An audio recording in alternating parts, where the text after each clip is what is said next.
क्या आप भी हर दिन किसी ना किसी चिंता में डूबे रहते हैं? कभी करियर की उलझन, कभी रिश्तों की तकरार, तो कभी खुद से ही हार जाने का डर। आपने बहुत कुछ आजमाया होगा, किताबें, मोटिवेशनल वीडियो, यहां तक कि ध्यान और प्रार्थना भी, लेकिन फिर भी मन बेचैन है, रास्ता अब तक धुंधला सा है। तो आज एक बार ठहरिए और खुद से पूछिए, क्या आपने कभी उस ज्ञान को पूरी तरह समझा है जिसे खुद भगवान श्री कृष्ण ने जीवन की हर समस्या का हल बताया था?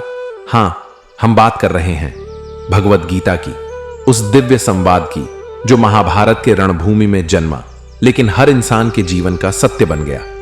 इस वीडियो में हम जानेंगे गीता की 13 अमर शिक्षाएं जो न सिर्फ दुखों को मिटाती हैं, बल्कि आपको जीवन में वो शांति, स्पष्टता और सफलता भी देती है जिसकी तलाश में आप अब तक भटक रहे थे। हर एक शिक्षा एक असली सवाल का जवाब है, मैं क्या करूं, मैं कौन हूं, मैं क्यों दुखी हूं और मैं सफल कैसे बनूं। तो अगर आप चाहते हैं कि आपका जीवन बदले तो इस ज्ञान को सिर्फ सुनिए मत, महसूस कीजिए। और हां, अंत तक जरूर सुनिए, क्योंकि आखिरी में जो 13 शिक्षा है वो आपके सोचने का तरीका ही बदल देगी। शुरुआत करते हैं उस पहले प्रश्न से जिसने अर्जुन को रुला दिया और श्री कृष्ण को बोलना पड़ा, धर्म क्षेत्रे कुरुक्षेत्रे। अब बात करते हैं पहली शिक्षा की। महाभारत का युद्ध आरंभ होने से ठीक पहले, जब अर्जुन कुरुक्षेत्र के मैदान में खड़े थे, वो अर्जुन जिनका लक्ष्य कभी चूका नहीं था, जिनकी वीरता पर कोई संदेह नहीं था।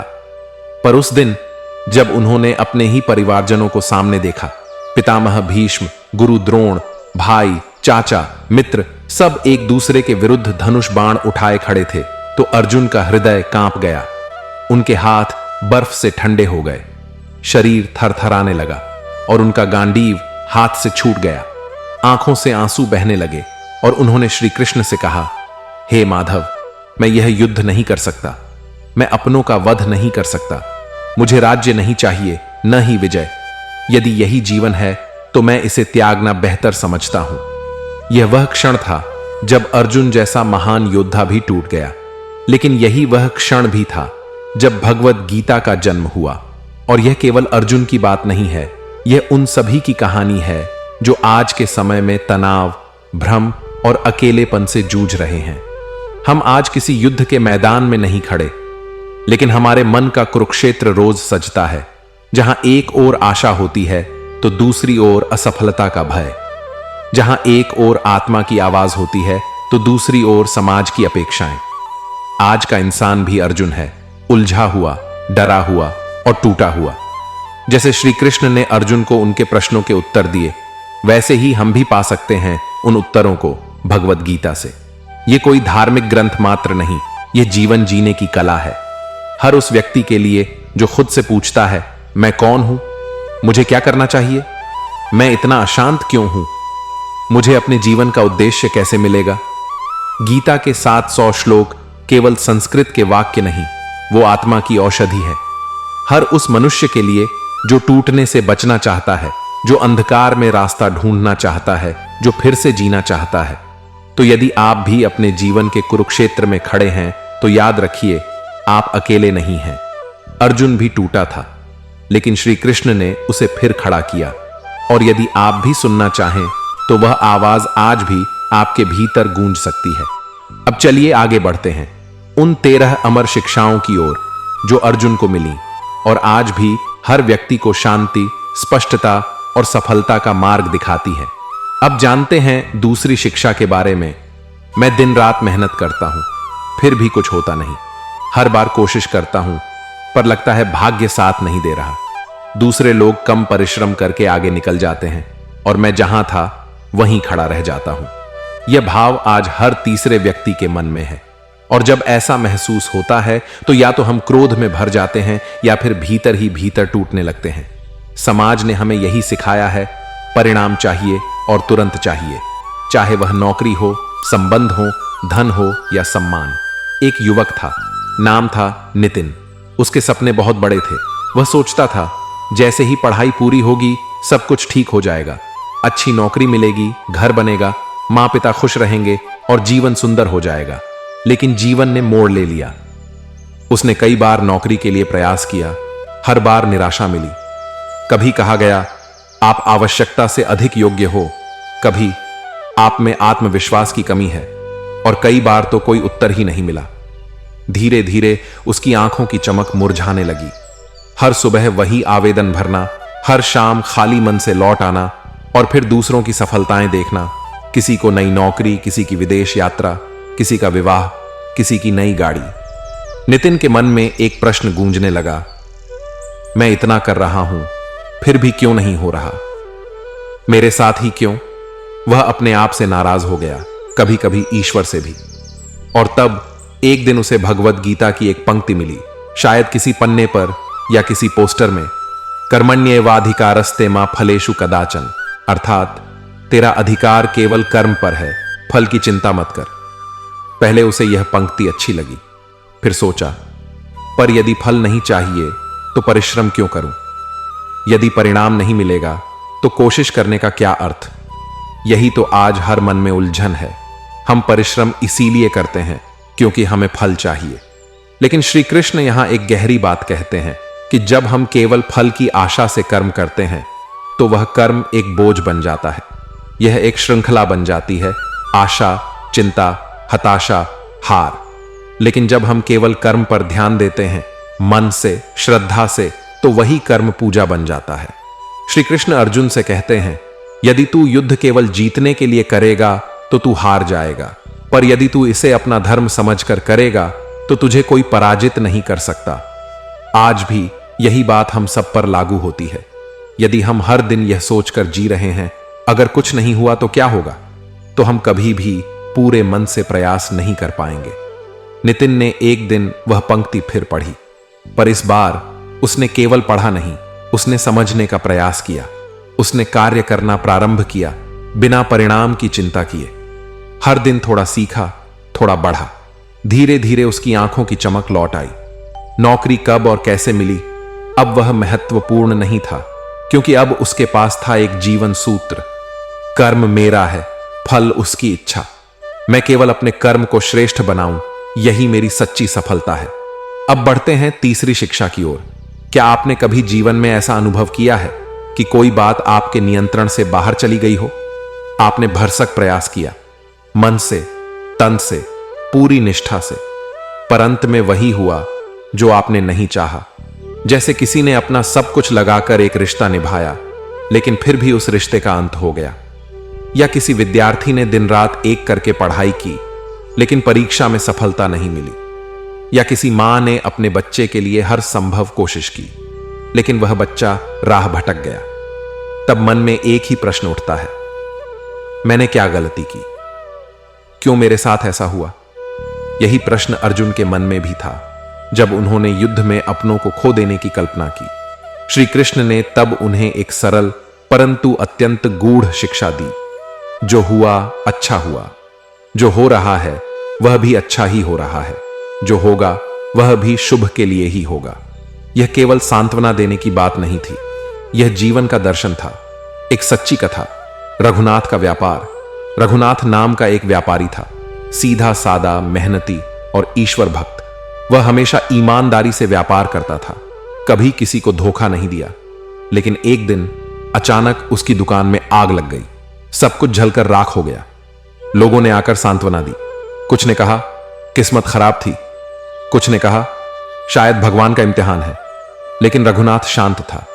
उसने केवल एक बात कही, जो हुआ अच्छा हुआ। लोग हैरान हो गए। उन्होंने पूछा, तुम्हारा वर्षों का परिश्रम चला गया, फिर भी अच्छा कैसे? रघुनाथ बोला, हो सकता है ईश्वर मेरे लिए कोई और राह खोलना चाहते हो। शायद मैं जिस राह पर था वह अब समाप्त होनी थी। मैं नहीं जानता कि क्यों हुआ, पर मैं यह जानता हूं कि उन्होंने ही किया होगा तो मेरे भले के लिए ही किया होगा। और सचमुच कुछ ही महीनों में एक विदेशी व्यापारी उस नगर में आया और उसे अपने नए व्यापार में भागीदार बना लिया। वही रघुनाथ जो कभी छोटी सी दुकान चलाता था, अब पूरे नगर का सबसे बड़ा व्यापारी बन गया। जब लोगों ने पूछा, तुम्हें इतना विश्वास कैसे था? उसने मुस्कुराकर कहा, भगवद गीता पढ़ी थी और श्री कृष्ण की ये वाणी मन में बसी थी। श्री कृष्ण कहते हैं, हे अर्जुन, तू जो देख रहा है वह केवल एक क्षण है, लेकिन मैं जो देख रहा हूं वह पूरा कालचक्र है। हमारा जीवन एक धारा है जिसमें सुख दुख आते रहते हैं, लाभ हानि होती रहती है, मिलन और बिछोह चलते रहते हैं, परंतु जो हमें दिखाई देता है वह केवल अब है। भगवान जो देखते हैं वह संपूर्ण है। इसलिए जब कोई घटना हमारे मन के विरुद्ध घटती है तो वह हमारे लिए बुरी लगती है, लेकिन वह घटना हमारे लिए कभी न कभी कल्याणकारी सिद्ध होती है। यह शिक्षा हमें क्या सिखाती है? विश्वास रखना कि हर घटना, हर परिवर्तन में कोई न कोई शिक्षा छिपी है। वर्तमान को स्वीकार करना, क्योंकि जो चल रहा है वही हमारे भविष्य की नींव रखता है। अतीत को क्षमा करना ताकि हम अपने वर्तमान को जी सकें और भविष्य को गले लगा सकें। प्रतिक्रिया नहीं, समर्पण करना। जब आप सब कुछ कर चुके हों और फिर भी कुछ ना हो रहा हो, तब समय है ईश्वर पर भरोसा करने का। जब भी जीवन में कोई कठिन मोड़ आए तो एक पल रुकिए, आंखें बंद कीजिए और श्री कृष्ण की यह बात अपने भीतर दोहराइए, जो हुआ अच्छा हुआ, जो हो रहा है वह भी अच्छा है, और जो होगा वह भी तुम्हारे हित में ही होगा। तब आप पाएंगे कि एक अदृश्य शक्ति ने आपको थाम रखा है, आप अकेले नहीं हैं। अब सुनिए चौथी शिक्षा। जब हम किसी अपने को खोते हैं या जब हमें अपने जीवन का अंत निकट लगता है तो एक डर गहराने लगता है, मृत्यु का डर। एक अज्ञात भय जो हर इंसान के मन के किसी कोने में छुपा बैठा होता है। लेकिन क्या आपने कभी सोचा है कि हम इस मृत्यु से इतना डरते क्यों हैं? क्योंकि हम सोचते हैं कि मृत्यु का अर्थ है सब कुछ समाप्त हो जाना। हमारा शरीर, हमारी यादें, हमारे रिश्ते सब खत्म। लेकिन श्री कृष्ण एक बिल्कुल अलग दृष्टिकोण प्रस्तुत करते हैं। श्री कृष्ण का ज्ञान अर्जुन को, जब अर्जुन युद्धभूमि में अपने संबंधियों को देखकर टूट गए, उनकी आंखों में आंसू थे। वो कांपते हुए बोले, हे माधव, मैं इन सब का वध नहीं कर सकता। अगर ये मरे तो मैं भी मर जाऊंगा। तब श्री कृष्ण मुस्कुराए और धीरे से बोले, न तू इन्हें मार सकता है, न कोई तुझे मार सकता है, क्योंकि न तू शरीर है और न ये सब। तू आत्मा है जिसका न जन्म है न मरण। अर्थ, आत्मा का कभी जन्म नहीं होता, न ही मृत्यु। वह कभी उत्पन्न नहीं हुई, न कभी नष्ट होगी। यह बात केवल अर्जुन के लिए नहीं थी, यह हर उस व्यक्ति के लिए है जो मृत्यु से डरता है। एक जीवन से जुड़ी कथा। बाबूलाल जी की बेटी। बाबूलाल जी गांव के एक सीधे सादे किसान थे। उनकी एक ही बेटी थी, प्रिया। बहुत सुंदर, होशियार और माता पिता की आंखों का तारा। एक दिन स्कूल से लौटते समय सड़क दुर्घटना में उसकी मृत्यु हो गई। पूरा गांव स्तब्ध हो गया। बाबूलाल जी तो जैसे जीवित लाश बन गए। वो बोलते नहीं थे, खाते नहीं थे, बस हर शाम तुलसी के पास बैठकर रोते रहते। लोग उन्हें ढांढस बंधाते, समय सब ठीक कर देगा। भगवान की इच्छा थी, लेकिन वो सुनते नहीं थे। एक दिन गांव के मंदिर के पुजारी ने उन्हें भगवत गीता की एक प्रति दी।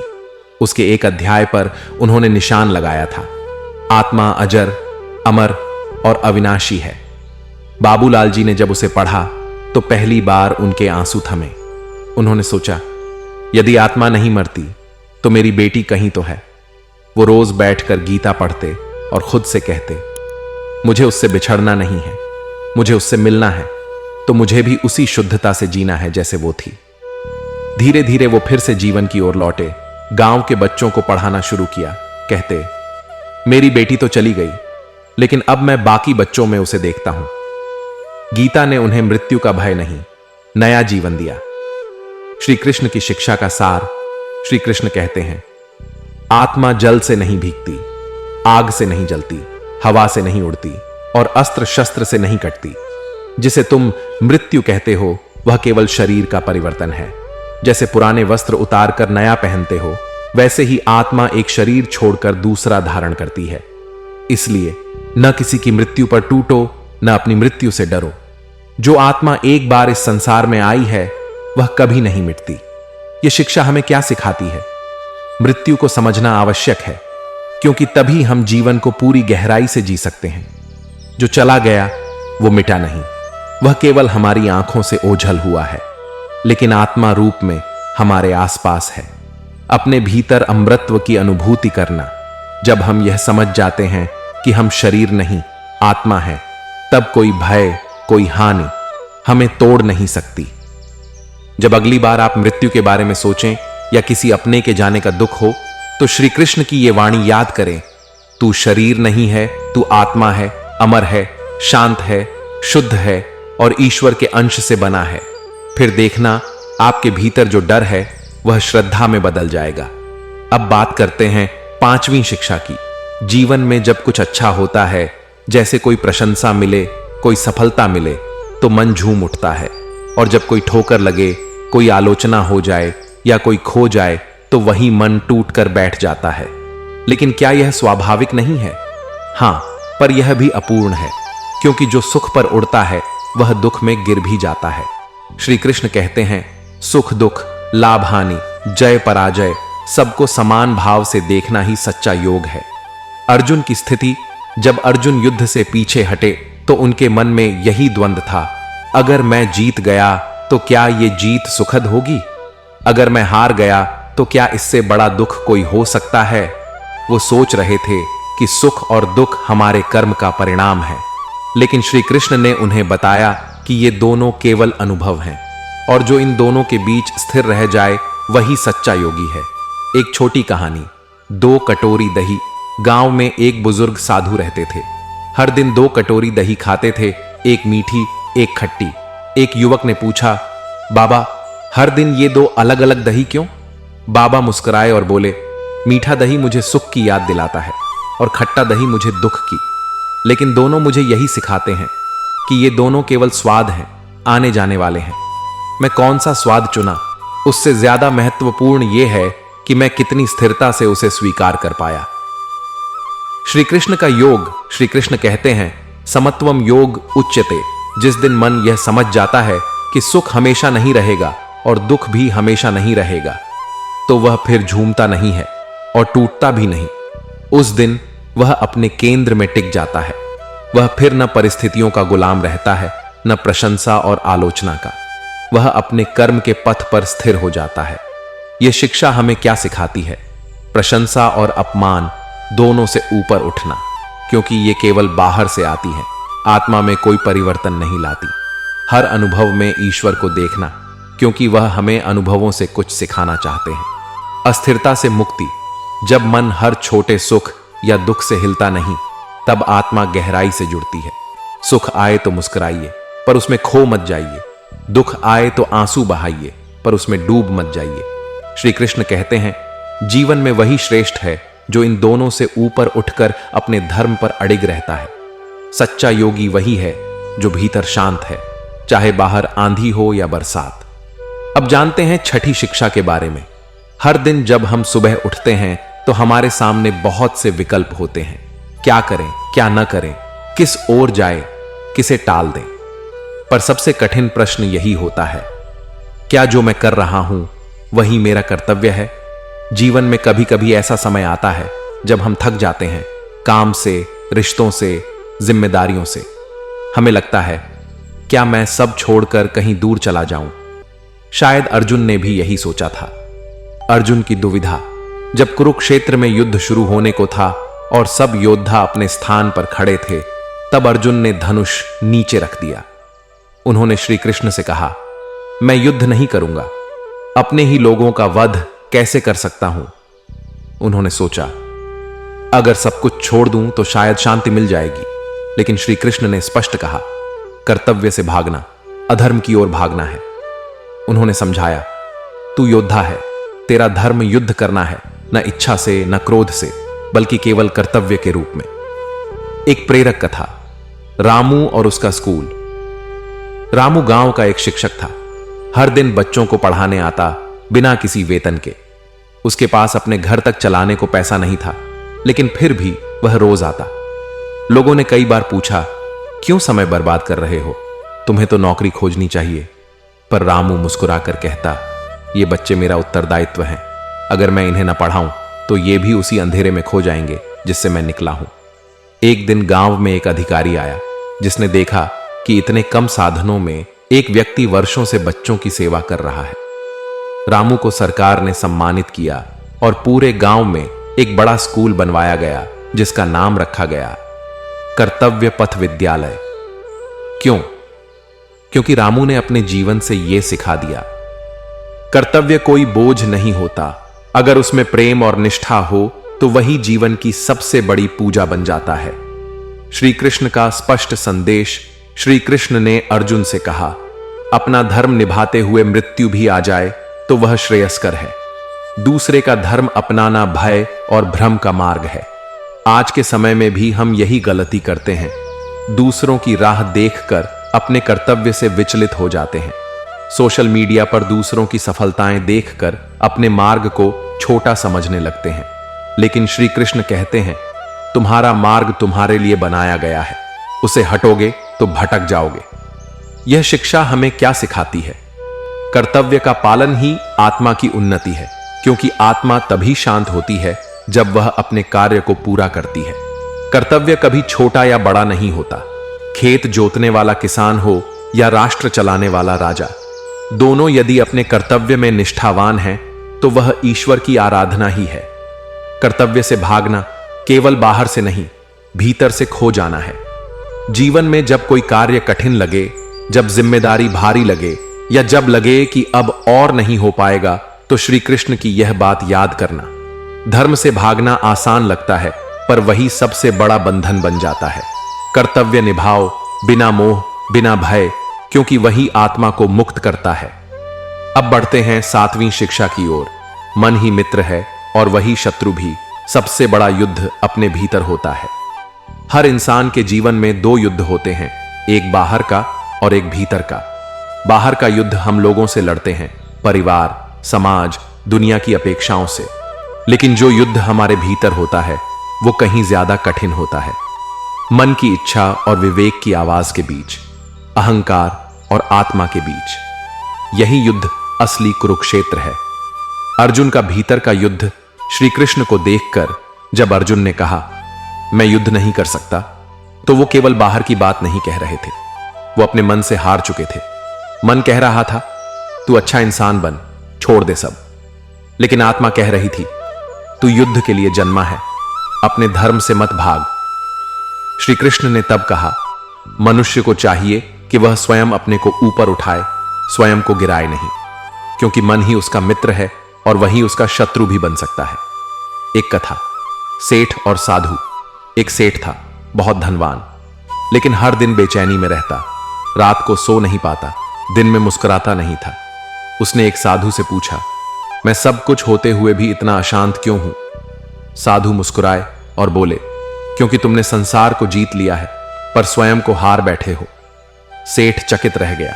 साधु ने कहा, तुमने दूसरों से तेज दौड़ने का प्रयास किया पर अपने मन को कभी टटोला ही नहीं। जब तक मन तुम्हारा स्वामी बना रहेगा तब तक तुम्हें चैन नहीं मिलेगा। श्री कृष्ण का आत्म संयम ज्ञान। श्री कृष्ण कहते हैं, जो अपने मन को जीत लेता है वह समस्त जगत पर शासन कर सकता है। मन कभी अतीत में ले जाता है, कभी भविष्य के डर में डालता है, पर जो व्यक्ति अपने मन को वर्तमान में बांध लेता है वही योगी है। जब इच्छा जागे उसे दिशा दो, जब क्रोध उठे उसे शांति में बदलो, जब डर हो उसमें से साहस निकालो। यह शिक्षा हमें क्या सिखाती है? मन को साधना ही आत्मा को उठाना है, क्योंकि मन से बड़ा कोई गुरु नहीं और मन से बड़ा कोई दास भी नहीं। हर दिन ध्यान और अभ्यास जरूरी है। मन को जीतने के लिए शांति, प्रार्थना और संयम ही अस्त्र हैं। भीतर के युद्ध से डरना नहीं, क्योंकि जो उस युद्ध में डटा रहता है वही सच्चा योद्धा है। अगर आप जीवन में सचमुच शांति चाहते हैं तो पहले अपने मन से मित्रता करें। श्री कृष्ण कहते हैं, तू अपने मन को न समझेगा तो संसार तुझे समझने नहीं देगा। बाहर की दुनिया से लड़ने से पहले भीतर की हलचल को शांत करना सीखिए, क्योंकि वही सच्चा योग है, वही असली विजय है। अब बात करते हैं 8वीं शिक्षा की। आपने कभी अनुभव किया है कि कोई वस्तु, व्यक्ति, पद या संबंध इतना अपना लगने लगता है कि उसके बिना जीवन अधूरा लगता है, और जब वो हमारे पास नहीं रहता तो भीतर एक खालीपन, एक बेचैनी, एक पीड़ा जन्म लेती है। यही मोह है, और इसी मोह से जन्मता है दुख। अर्जुन का मोह। अर्जुन युद्ध के मैदान में जब टूटे थे तो उनकी सबसे बड़ी कमजोरी थी मोह। उन्होंने कहा, ये मेरे अपने हैं, दादा भीष्म, गुरु द्रोण, भाई, मित्र, मैं इनसे युद्ध नहीं कर सकता। उनके मन में यह भाव था, मेरे अपने। तब श्री कृष्ण ने कहा, अर्जुन, ये शरीर बदलने वाले हैं, इनसे तुम्हारा जो संबंध है वह केवल शरीर तक सीमित है। आत्मा न किसी की होती है, न किसी को खोया जा सकता है। श्री कृष्ण ने यही स्पष्ट किया। जब तक तू मेरा और तेरा के बंधन में बंधा रहेगा, तब तक तुझे दुख से मुक्ति नहीं मिलेगी। एक कथा, राजा और सोने की मूर्ति। एक राजा को एक सोने की अत्यंत सुंदर मूर्ति मिली। वह दिन रात उसकी पूजा करता, उसकी सफाई करता, उसे तिजोरी में रखवाता और अकेले देखता। एक दिन राज्य में भूकंप आया, राजमहल का एक हिस्सा ढह गया और वह मूर्ति भी टूट गई। राजा रोने लगा, मेरी मूर्ति चली गई, मेरा सुख चला गया। तब एक संत ने कहा, राजन, मूर्ति नहीं टूटी, तुम्हारा मोह टूटा है।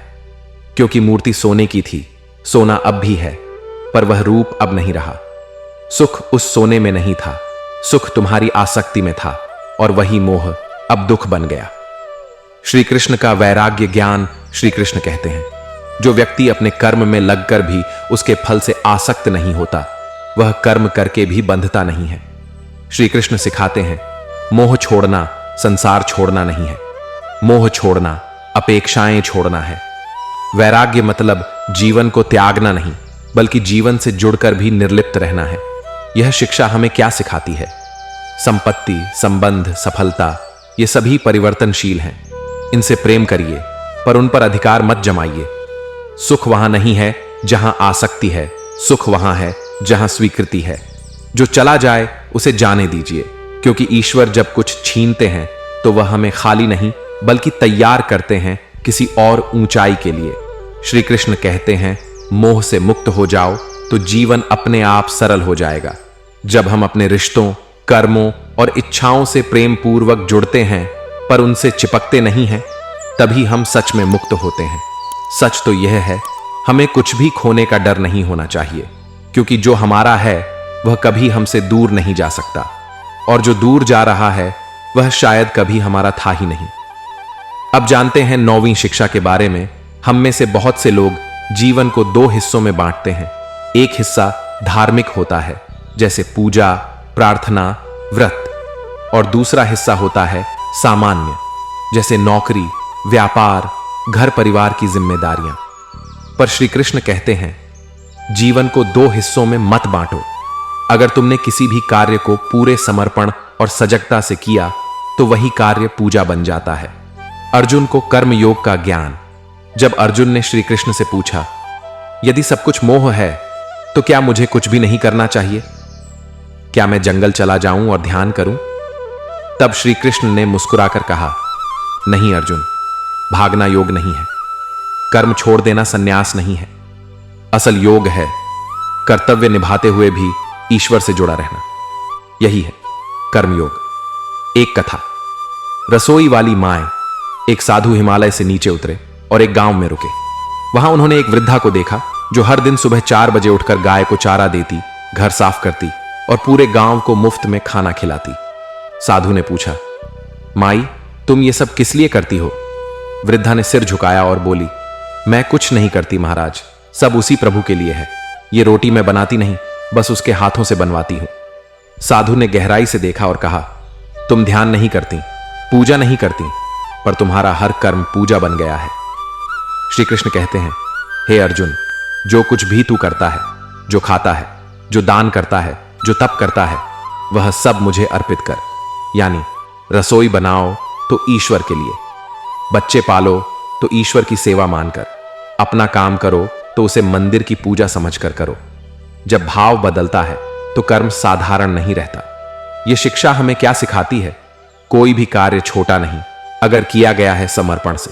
कर्म से मुक्ति नहीं है, पर कर्म में बंधना भी आवश्यक नहीं। अगर कर्म को अर्पित कर दिया जाए तो वह हमें बांधता नहीं, मुक्त करता है। योग का अर्थ केवल ध्यान में बैठना नहीं, बल्कि हर पल ध्यान में रहकर कर्म करना है। श्री कृष्ण कहते हैं, तू बस कर्म कर, पर उसे फल की आशा से नहीं, प्रेम से कर, मेरे लिए कर। तब वही कर्म तुझे ईश्वर से जोड़ेगा। इसलिए जब भी अगली बार कोई कार्य करो चाहे वह झाड़ू लगाना हो या लेख लिखना, सब्जी काटना हो या किसी को समझाना। बस मन में कह देना, हे प्रभु, यह तुम्हारे लिए है। फिर देखना कैसे हर कार्य में तुम्हें शांति, शक्ति और आनंद मिलने लगेगा। अब बढ़ते हैं 10वीं शिक्षा की ओर। आज के समय में हम सोचते हैं ईश्वर को पाने के लिए बहुत ज्ञान चाहिए या बहुत तपस्या करनी पड़ेगी या फिर कठिन नियमों का पालन। लेकिन श्री कृष्ण कहते हैं, न योग, न ज्ञान, न तप, मैं केवल प्रेम से, भक्ति से मिल सकता हूं। अर्जुन से श्री कृष्ण का भावनात्मक संवाद, जब अर्जुन ने युद्ध की सारी उलझनें श्री कृष्ण के सामने रख दी और फिर कहा, अब मैं शिष्य हूं, मुझे बताइए क्या करना उचित है। तो श्री कृष्ण ने मुस्कुराकर कहा, मैं तेरे साथ हूं अर्जुन, क्योंकि तूने मुझे अपना माना, तू मेरी शरण में आया, तू मुझे केवल समझ नहीं रहा, तू मुझे प्रेम कर रहा है। यही सच्चा योग है, जब आत्मा आत्मा से जुड़ती है। एक कथा, नन्हा गोपाल और श्री कृष्ण की मूर्ति। एक बार एक गांव में एक मां ने अपने बेटे को श्री कृष्ण की छोटी सी मूर्ति दी। बच्चा रोज सुबह उठकर मूर्ति को दूध पिलाने की कोशिश करता, उससे बात करता, उसे कहानियां सुनाता। लोग हंसते, बच्चा है, समझता नहीं कि मूर्ति बोलती नहीं। पर एक रात वही बच्चा रोते हुए बोला, कृष्णा, आज मैं भूखा सोऊंगा, मां बीमार है, खाना नहीं बना। और फिर वह चुपचाप लेट गया। कहते हैं अगली सुबह जब मां उठी तो रसोई में गरम खाना तैयार था। बच्चे से पूछा, किसने बनाया? बोला, कृष्णा आए थे, मैं तो रोज उन्हें खिलाता हूं, कल उन्होंने मुझे खिला दिया। यह थी भक्ति, निर्दोष, निष्काम और संपूर्ण समर्पण वाली। श्री कृष्ण ने स्पष्ट कहा, कोई यदि प्रेम से मुझे पत्ता, फूल, फल या जल भी अर्पित करता है तो मैं उसे प्रेम पूर्वक स्वीकार करता हूं। ईश्वर को भोग नहीं चाहिए, उन्हें प्रेम चाहिए। ईश्वर को बड़े यज्ञ, शास्त्र, वेद नहीं चाहिए, उन्हें चाहिए एक सच्चा हृदय जो कहे, तुम मेरे हो। यह शिक्षा हमें क्या सिखाती है? ईश्वर केवल प्रेम से मिलते हैं, किसी विशेष भाषा, विधि या पूजा पद्धति की बाध्यता नहीं। भक्ति का अर्थ है अपने जीवन में ईश्वर को सहभागी बना लेना, हर बात उनसे कहना, हर निर्णय में उन्हें शामिल करना। सच्ची भक्ति में अपेक्षा नहीं होती, केवल समर्पण होता है। भक्ति वही है जो बिना मांगे भी जुड़े रहना सिखा दे। श्री कृष्ण कहते हैं, जो मुझे प्रेम करता है मैं उसकी चिंता स्वयं करता हूं।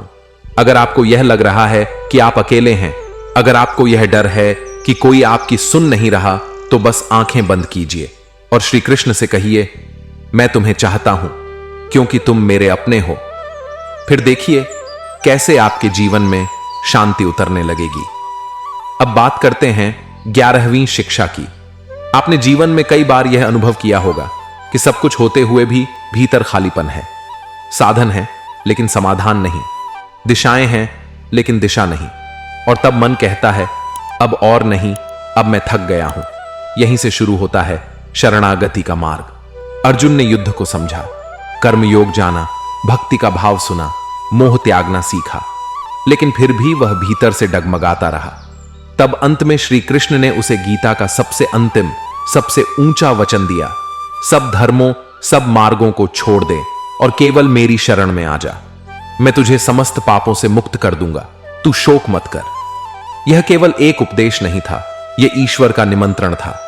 एक सच्ची कथा। नाविक और नदी। एक नाविक था जो हर दिन नदी पार करता था। उसके पास एक बहुत पुरानी नाव थी जिसमें कई छेद हो चुके थे। हर दिन वह उन छेदों को कपड़े से भरता, रस्सी से बांधता, फिर नदी में उतरता। एक दिन नदी में बहुत तेज बहाव आया और नाव डगमगाने लगी। वह नाविक डूबने ही वाला था कि किनारे खड़े एक संत ने कहा, कूद जा, मैं हूं। लेकिन नाविक चिल्लाया, नहीं, ये नाव मेरी है, मैं इसे कैसे छोड़ दूं?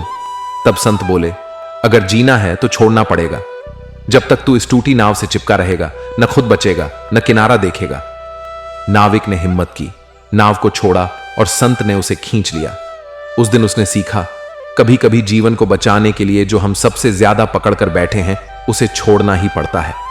श्री कृष्ण अर्जुन से कहते हैं, तू अब सब कुछ समझ चुका है, कर्म, ज्ञान, भक्ति, वैराग्य। अब समय है इन सब का सार पकड़ने का, और वह सार है मुझ में समर्पित हो जा। जो कुछ तू समझ नहीं पा रहा, जो कुछ तेरे बस से बाहर है, जो डर अब भी भीतर रह गया है उसे सब मुझे सौंप दे। मैं हूं, मैं तुझे पार कराऊंगा। यह शिक्षा हमें क्या सिखाती है? जीवन की सबसे बड़ी शक्ति है समर्पण। जब हम स्वीकार करते हैं कि हम अकेले नहीं हैं, तभी जीवन में सच्चा बल आता है। ईश्वर केवल ज्ञान से नहीं, समर्पण से मिलते हैं। शरण का अर्थ है अपने भीतर की सीमाओं को पहचान कर उन्हें प्रभु के चरणों में रख देना। जब जीवन में सब कुछ कर चुके और फिर भी हल न मिले, तो एक बार सिर झुकाकर कहिए, हे कृष्ण, अब मैं नहीं, अब आप संभालिए। यही है गीता का हृदय, यही है जीवन की पूर्णता, यही है मुक्ति का आरंभ। अब जानते हैं 12वीं शिक्षा के बारे में। किसी के लिए श्री कृष्ण बाल गोपाल हैं, किसी के लिए रणछोड़, किसी के लिए प्रियतम, तो किसी के लिए सखा। कोई उन्हें मां के रूप में देखता है, कोई पिता के। कभी वो अर्जुन के सारथी हैं, तो कभी मीरा के प्राण। पर सवाल यह है, ईश्वर एक होते हुए भी इतने रूपों में कैसे आते हैं? श्री कृष्ण ने स्वयं उत्तर दिया जब अर्जुन ने पूछा, हे माधव, आप योगियों के लिए ध्यान मूर्ति हैं, राजाओं के लिए मार्गदर्शक, गोपियों के लिए रास विहारी और मेरे लिए सखा। आप एक ही होते हुए इतने अलग अलग कैसे हैं? तब श्री कृष्ण ने मुस्कुराकर कहा, जिस जिस रूप में कोई मुझे श्रद्धा से पूजता है, मैं उसी श्रद्धा को स्थिर कर देता हूं। अर्थात तू जैसे देखेगा मैं वैसे ही दिख जाऊंगा। एक कथा, मीरा और बाल कृष्ण। मीरा हर दिन बाल गोपाल को सजाती, उन्हें दूध पिलाती, फूल चढ़ाती और राग में गाती, मेरे तो गिरधर गोपाल दूसरों न कोई। लोग हंसते, कृष्ण तो द्वारका के राजा हैं, तू उन्हें अपने गोद में बच्चा क्यों मानती है? मीरा मुस्कुराती, क्योंकि मेरी भक्ति बाल रूप से जुड़ी है। मेरे मन का कृष्ण मुझे मेरी ममता में दिखाई देता है। श्री कृष्ण ने कभी यह नहीं कहा, तू मुझे इस रूप में मत देख, क्योंकि उन्हें पता था भक्ति की दृष्टि जहां ठहर जाती है, वहां ईश्वर उसी रूप में ठहर जाते हैं। कोई तर्क करे, कोई वेद पढ़े, कोई पूजा करे, कोई गाए, ईश्वर किसी विधि से नहीं, श्रद्धा से मिलते हैं। श्री कृष्ण केवल भाव में रहते हैं। वो कहते हैं, तू जिस दृष्टि से मुझे देखेगा मैं वैसा ही बन जाऊंगा, क्योंकि मेरी सबसे पहली भाषा तेरे मन की श्रद्धा है। यह शिक्षा हमें क्या सिखाती है? ईश्वर को पाने के लिए ज्ञान नहीं, सच्ची श्रद्धा चाहिए। हर इंसान की भक्ति का तरीका अलग हो सकता है, लेकिन जब तक उसमें प्रेम है, ईश्वर का मार्ग खुला रहता है। ईश्वर को बांधने वाली डोरी न मंत्र है न मूर्ति, वो डोरी है विश्वास। अगर आप श्री कृष्ण को पाना चाहते हैं तो ये मत सोचिए कि कौन सा रास्ता सही है। बस अपने हृदय में उनसे बात कीजिए, जैसे एक मित्र से, जैसे मां से, जैसे अपने भीतर के सच्चे प्रेम से। श्री कृष्ण कहते हैं, तेरा भाव ही मेरा स्वरूप है, तू जैसे पुकारेगा मैं वैसा ही उतर जाऊंगा। जीवन एक यात्रा है जिसका अंतिम पड़ाव मृत्यु हमें सबसे ज्यादा डराता है। हम सोचते हैं कि मृत्यु सब कुछ छीन लेती है, लेकिन श्री कृष्ण कहते हैं, मृत्यु को छीनती नहीं, वह केवल तुम्हें मेरे निकट लाती है। अर्जुन से श्री कृष्ण का अंतिम संवाद, जब अर्जुन ने श्री कृष्ण से कहा, हे माधव, अगर यह शरीर नष्ट हो जाएगा तो क्या आत्मा अकेली रह जाएगी? श्री कृष्ण ने मुस्कुराकर कहा, जो मृत्यु के क्षण में मेरा स्मरण करता है वह मुझे प्राप्त करता है, इसमें कोई संदेह नहीं। यह गीता का सबसे करुणा से भरा वचन है। मैं मृत्यु के समय तुझे अकेला नहीं छोड़ूंगा। एक कथा, अम्मा और अंतिम नाम। एक वृद्धा थी, सब उन्हें अम्मा कहते थे। सादा जीवन, हर दिन तुलसी के पास बैठकर कृष्ण कृष्ण जप करती। बुढ़ापा आया, शरीर शिथिल हुआ, पर उनके होठों पर श्री कृष्ण का नाम कभी नहीं छूटा। अंत समय आया, पर अम्मा शांत थीं। उन्होंने बेटे का हाथ पकड़ा और बस एक वाक्य कहा, कृष्ण आ गए हैं, और अगले क्षण उनका सिर पीछे झुका और देह शांत हो गई। किसी ने पूछा, क्या मृत्यु थी यह? किसी ने उत्तर दिया, नहीं, यह मिलन था। जिसका स्मरण किया वह लेने आया। श्री कृष्ण का अंतिम संदेश, हे अर्जुन, जीवन भर तू जो चाहे कर, पर अंतिम क्षण में केवल मुझे याद कर। तू अंतिम समय में जो पुकारेगा वही तुझे प्राप्त होगा। यदि तू मुझे पुकारेगा तो मैं स्वयं तुझे लेने आऊंगा। इसलिए मृत्यु का भय मत रख, मुझे भूलने का भय रख। मृत्यु से नहीं डरना है, बल्कि जीवन ऐसा जीना है कि मृत्यु आते ही होठों पर बस एक नाम हो, कृष्ण। नाम स्मरण कोई विधि नहीं, यह आत्मा का प्रेम है। श्री कृष्ण कहते हैं, जो अंत में मुझे पुकारता है मैं उसका अंत सुंदर बना देता हूं, क्योंकि वह अंत नहीं, मेरे चरणों में प्रवेश है। प्रिय श्रोता, आपने गीता की 13 अमर शिक्षाएं सुनी, पर यह संख्या नहीं, जीवन का सार है। हर भाग ने एक प्रश्न का उत्तर दिया, कभी कर्म का, कभी भक्ति का, कभी मृत्यु का, लेकिन अंत में सब एक ही बात पर आकर रुकते हैं। जब कुछ भी शेष न रहे तो बस श्री कृष्ण शेष रहें। जब शरीर साथ न दे तो केवल उनका नाम साथ दे। मैं हूं तेरे हर पल में, तू जहां भी जाए, जब भी पुकारे, मैं वहीं हूं। तू मुझे अंतिम बार नहीं, हर दिन थोड़ा थोड़ा पुकार, ताकि जब मृत्यु आए तो तेरे होठों पर नाम हो और मैं तुझसे कह सकूं, चल अब घर चले। जो लोग अंतिम समय में कृष्ण का नाम लेते हैं वो अमर हो जाते हैं।